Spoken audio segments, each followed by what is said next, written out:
Hi everyone, I'm Wafa Lango and welcome you all in Grammar in Detail. If you are new and not subscribe the channel, so subscribe the channel and press the bell icon to get some more videos about grammar. Today we are going to discuss the fifth kind of verb that is known as ditransitive verbs, or you can pronounce it detransitive verbs, both are right. Let's discuss the definition of ditransitive verbs. Those verbs which need two objects and can be changed in passive voice into four ways are called di or detransitive verbs. First, we will try to understand the meaning of di or de. Di means to, transitive which can be changed into passive voice, and verbs which show an action. Those verbs which need two objects, because we have already discussed that die means two and can be changed in passive voice into four ways, are called di or detransitive verbs. So ditransitive verbs need two objects and can be changed in passive voice into four ways, are called detransitive verbs or ditransitive verbs. The following are the ditransitive verbs which can be changed into passive voice into four ways, and they need two objects.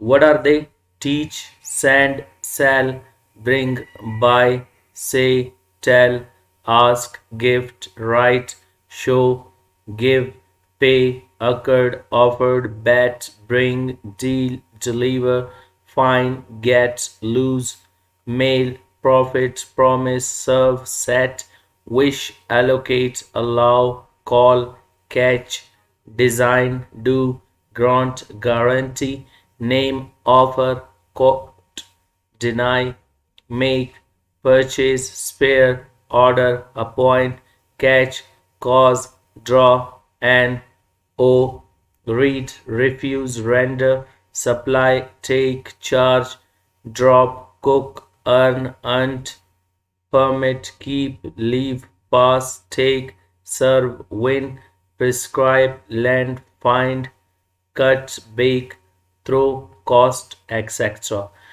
These are the ditransitive verbs I have collected and written it for you people, that you should not face some problems. These can help you to write the ditransitive verbs, and they need two objects. So we'll be discussing the next topic. As we discussed, ditransitive verbs need two objects. Number one, they need direct object. What are direct objects? All non-livings are called direct object. Whatever the non-livings we have, those all are known as your direct object. Now, direct object, for example, I say he sends a book. Book is your direct object. So that is because a non-living. In the same way, indirect object. What is the definition? All livings are called indirect object. Very easy, all livings, whatever we have, those are known as your indirect object. Now we will look at the example. I say, he taught me grammar. Here we have got the verb teach. Second form is taught, and it needs two objects. He taught me and he taught grammar. He taught me grammar. Me is your living, known as indirect object, and grammar is your non-living, known as direct object. So the verb taught needs how many objects? Two objects, and you can change them into passive voice in how many ways? I told you four ways. So one condition is completed here, that it needs two objects, me and grammar. Me is your indirect object and grammar is your direct object, and there are four ways to change them into passive voice. Suppose I say, first we will be changing it in the first way. I say grammar is taught by him to me. Just you need to do one thing, by him at the end, to me at the beginning. So you will say grammar is taught to me by him. So that is the second way to change it into passive voice. And third way, first you brought direct object at the beginning, now indirect object. Suppose I say I. I am taught. I am taught by M grammar, and in the same way grammar.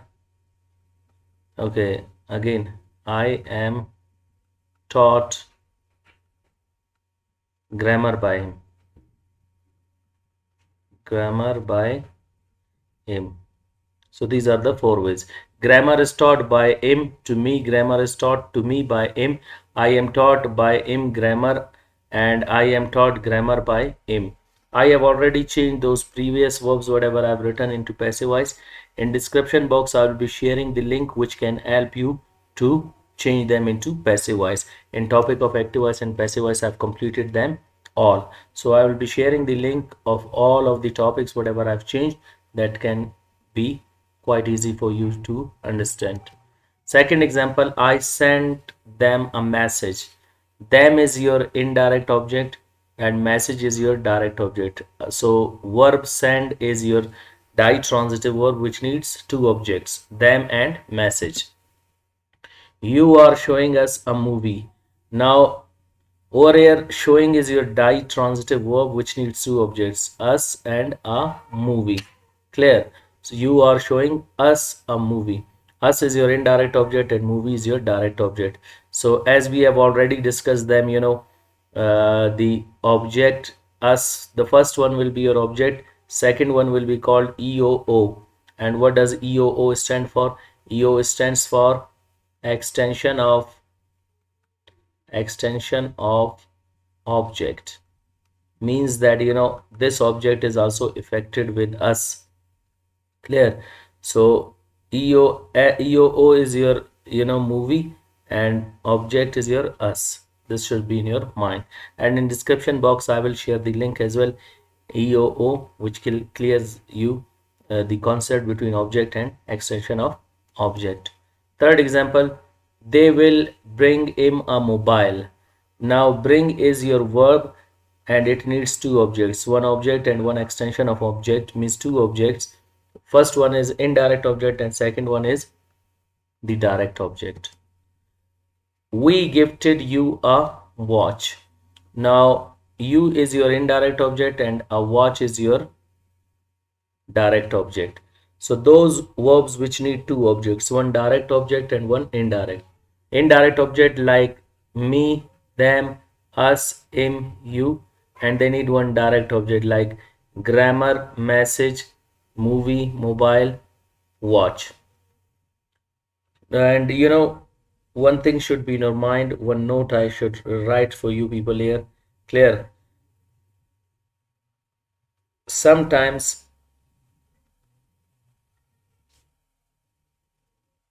animals or birds can also be your direct object. When there are two of the objects and both are living, which one you are going to call direct and which one you are going to call indirect? Suppose I'll give you an example over here. I say he brought me a pigeon. Now, or he brought me a pigeon. Me is your indirect object and pigeon is your direct object. You can say that this bird can be, or he brought me a cow. So cow and your pigeon, that can be called also direct object when there are two livings. So in this way you'll call them direct and indirect. So next example, she told me the truth. Me is your indirect object and truth is your direct object. So I hope that concept between livings and non-livings are clear. Direct and indirect object are clear to you people. Now students often ask me questions. Students often ask. Ask is your ditransitive verb which need two objects, me and questions. Me is indirect and question is your uh, direct object. So hope you know this slide is clear to you people. We'll be talking about the next one, and that is known as, there is a note, indirect object usually comes before direct object. Indirect object means the living person, usually means 80% comes before the direct object, and direct object is your living one, which comes 20% at the beginning. If you bring direct object before indirect object, you need to put a preposition before indirect object. Means your prepositional object will come with a living one. And example, one another node we'll discuss, then we'll go. Different verbs take different prepositions like for, from, but most of them take to with them. It depends on the verb. Sometimes for comes, from comes, usually we use to, and sometimes with can also be used. And as I have changed them into passive voice, there you can have their all detail in description box. Now example is, he taught grammar to me. See, I said he taught me grammar, but if I say he taught grammar to me, then if you are bringing the direct object at the beginning, indirect at the end, so it will be followed by a preposition to.